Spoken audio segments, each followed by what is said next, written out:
Hi, I'm going to introduce the Alternative GCSE programming project. It is very similar to the one I recently made, which for some people is quite difficult to follow, mainly because of the complexity of the program, the fact that you've got to manage lots of different dictionaries. It is difficult. So I've retweaked it and I've made a slightly simpler one, which I'm going to talk you through, and then I'm going to show you the program running. And later on, in a later tutorial, I'm going to actually show you how to program it. And hopefully, by showing you this project and getting you working on this project, you'll build up the skills you need to tackle the more complicated project. The programming skills you need are exactly the same.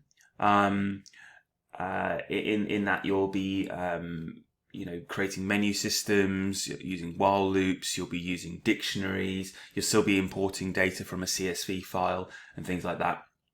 But generally speaking, this program is easier to understand because there's fewer things to have to deal with. Okay, so let's jump into it.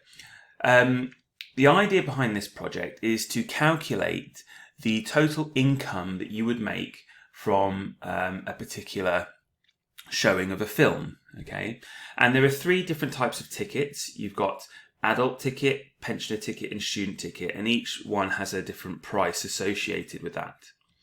Along with the ticket sales, you can also buy either popcorn or fizzy drink. I know the choices are limited, but let's just go with it for now. Again, you have a price associated with that particular item and things like that. Now, these items are actually found in a CSV file, and the CSV file looks like this. We've got the adult information, so ADU is the code for adult. We've got the name of the ticket and we've got the price. We've got the same thing for pensioners. We've got OAP is the code for pensioner. And then you've got the name of the pensioner and you've got the price of the ticket. Same thing for the student, STU for student. Student is the full name and £6 is the price for their ticket.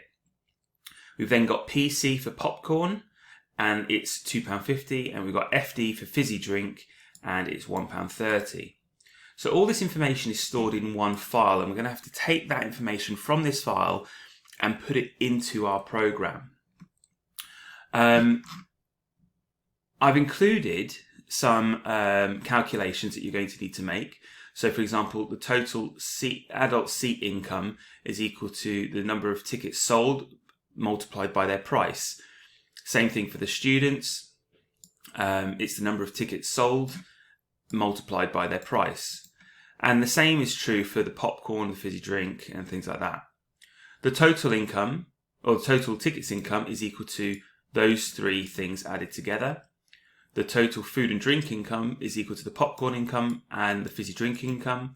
And the total income is equal to all of those things added up. I've included a little example here. So, for example, if I sold 98 adult tickets, I would make £980 because it's 98 times 10. Remember, 10 is the price of an adult ticket. If I sold 15 student tickets, I would make £90. If I sold 7 pensioner tickets, I would make £35. So my total ticket income is equal to 980 plus 90 plus 35. For that particular film, I also sold 78 popcorn, which made me £195. I sold 111 fizzy drinks, which made me £144.30. So my total income from food and drink was £339.30. And my total income was equal to my total ticket income plus my food and drink income, which gave me £1,444.30. Now, in this program as well, you've got some tasks. So the first task is to import the data from your details txt file. Again, that is the file that contains this information. So it's just a text file, but remember, CSV file is a file where the data is separated by commas. Okay, CSV, comma separated values. So we're going to import that data first. So that's task 1. Task 2 is to build a menu system. One that has ticket information, food and drink information, calculate the income, clear the data, and quit. Task 3 is just saying if the user presses quit, end the program. Task 4 is asking you to just input 3 pieces of information: the number of adult tickets sold, the number of student tickets sold, and the number of pensioner tickets sold. Once they've entered the information, the user should just be returned to the main menu. Task 5 asks the user to enter how much popcorn has been sold and how much fizzy drink has been sold. Once they've entered that information, they should just be returned to the main menu. If the user enters calculate the income section, so if we're now on this part of the menu, the first thing you've got to do is check if the user hasn't finished entering in the ticket information or hasn't finished entering in the food information.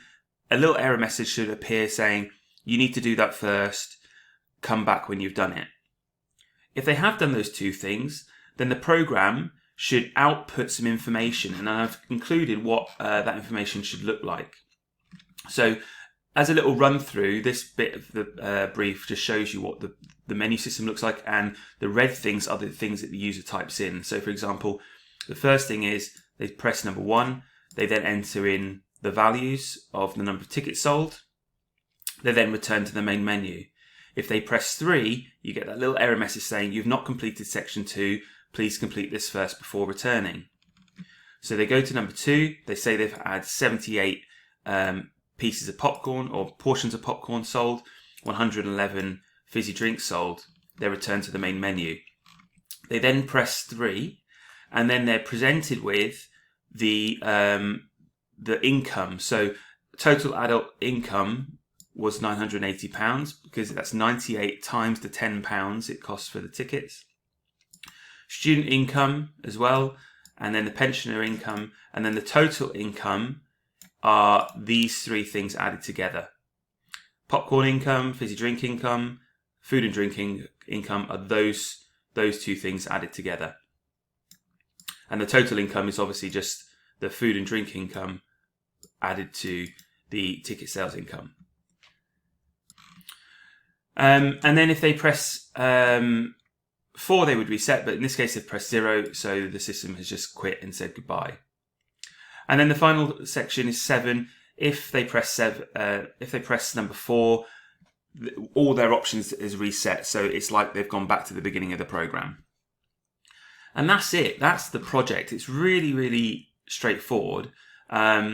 It's massively reducing complexity, but it still covers all of the essential skills you need to be able to solve the original big project. Okay, you're still importing the file, you're still working with dictionaries, you're still having to manage the data, you're still having to recall it, update it, and things like that.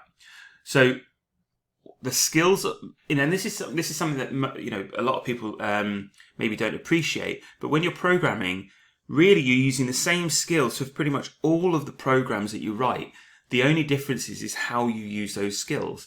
It's the order that you use those skills. It's the complexity of the program. It's the number of variables and data structures that you need to manage, which add complexity to the program, which then also make it a little bit harder. Okay, so this version of the program strips away a lot of the complexity so you can focus on the skills. Now, I hope you find that useful. I hope you find the resource useful. And look out for the next tutorial because it will talk you through how to program this entirely.